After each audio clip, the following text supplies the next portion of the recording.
In now, David Mencer, spokesperson for the Israeli government. David, it's really good to speak with you. Thank you for making the time. I wonder if we can just try and clear up exactly where this strike on Sunday happened. It happened in the Tel Al Sultan neighbourhood. Was that designated a safe zone? So this is a very important point that you raised, because Daniel Hagari has made it very, very clear that it was 1.8 kilometres away from the designated safe zone. Look, first things first, of course, civilian life lost is a tragedy. It is a terrible, terrible thing. And we work so hard in the IDF and the Israeli government to ensure that we don't get civilians caught in the crossfire. But what Daniel Hagari's revelations have shown very, very clearly is that this very, very small munition, the smallest munition that the IDF has in its armory to be launched from airplanes, it doesn't cause fires, it doesn't cause craters. And the two of these very precise munitions that were fired obviously must have struck, as Daniel Hagari surmises, and the assumption we're working under is that it struck a munitions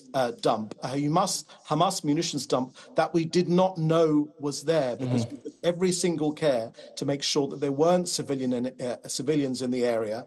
But obviously, what has happened, and this is why it's so important not to listen to Hamas, because Hamas habitually, they inflate figures, they make things worse than they are. Of course, it doesn't change the outcome that innocent civilians have sadly lost their lives here, but these were active terrorists actively engaged in planning the next terrorist attack against my countrymen, against Jews.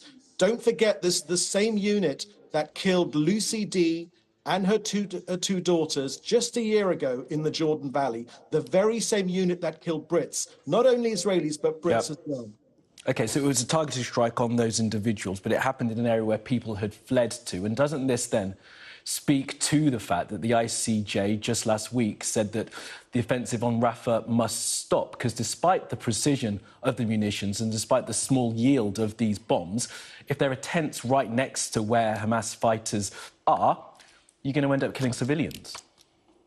So that's precisely the point which Daniel Hagari makes, to correct you. There were no tents in that area. It is 1.8 kilometres away from where the safe zone in Al-Mawasi is. And that's what Daniel Hagari made crystal clear. Right. Sorry, David, I know I heard Daniel as well. I was listening across it at the time as you were. Who were these civilians then that were killed? Where were they? The tents caught fire, David. This large fire which took hold, which the conversation from the Hamas operatives made clear was caused by Hamas munitions, must have caused a larger fire which affected these civilians, because the munitions which were used don't cause fires and don't cause craters.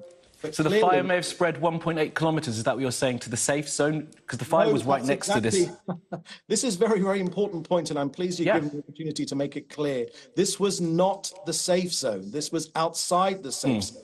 This was 1.8 kilometres away from the safe zone. That's more than 1 mile away from the safe zone. And it was in a Hamas compound where these two terrorists were planning the next opportunity to kill my countrymen, to kill Jews, to kill Brits if they were there, as they did a year ago, to kill Israelis. And that's who we targeted. Of course, none of this changes. It's very important to remember, none of this changes the fact that innocent civilians have lost their lives. And that is a tragedy. But once again, it's Hamas embedding themselves into where civilians live, a Hamas compound inside where civilians are.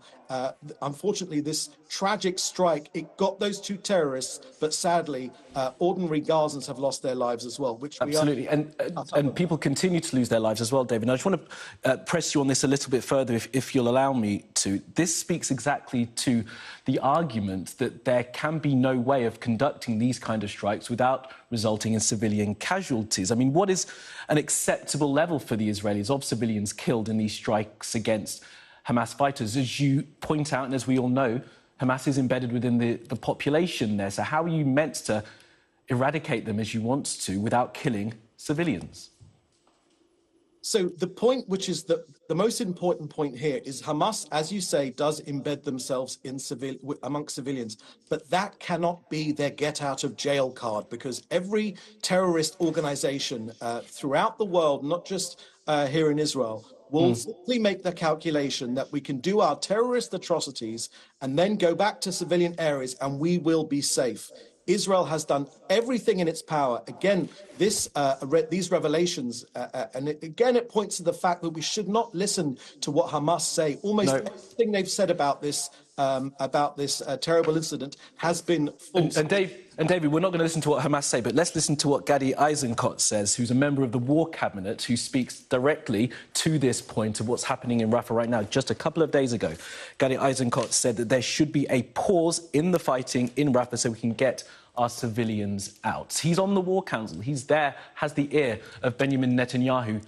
Why is he wrong?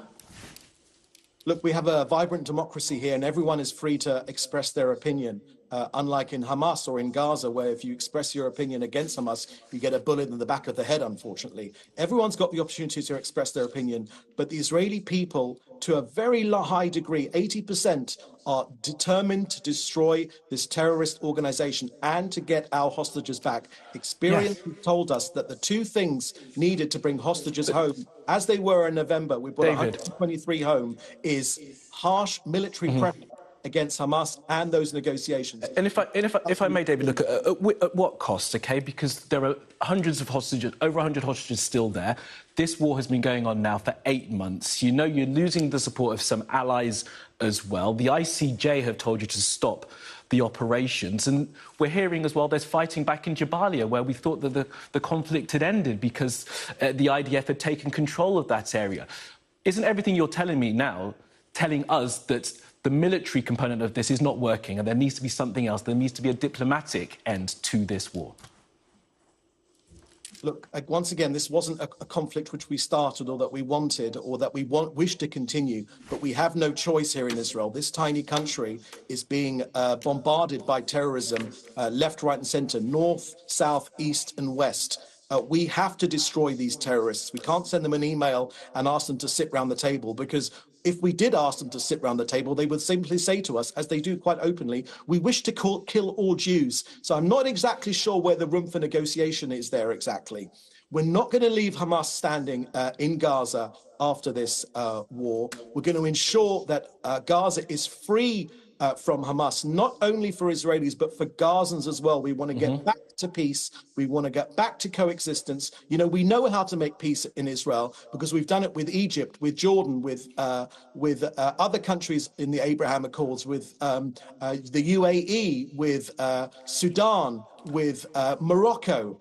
With Bahrain, we know how to make peace, but it's not with genocidal murderers of Hamas. We're going after them. We're trying our hardest to avoid any civilian casualties within international law. We'll always operate within international law. But the days of Hamas are coming to an end. We're closing in on those last 4 battalions. Civilian casualties are a terrible consequence, but any responsibility for civilian casualties should go straight to the feet of Hamas. They've caused this war and they are responsible. And your hostages are still there, David. How many hostages do we think remain within Gaza, within Rafah right now? Look, we know that there are 125 hostages. Our forces recently captured the bodies of 3 of our hostages just over the weekend that were killed barbarically on October the 7th. We've got 125 hostages remaining. We know that some are dead, they've been killed already, but we know many are alive and we're going to bring them home. They are the top of our mind. They are in front of our eyes every single moment of the day. The torture which is going on in these Hamas terror dungeons is only matched by the torture of Israel's people, which the Hamas terrorists are subjecting their families to as well. We're going to bring these people home and we're going to defeat Hamas and we're going to ensure that Gaza never again poses a threat to this country. Okay, David Mencer, a spokesperson for the Israeli government. Thank you for being with us. Thank you for the opportunity.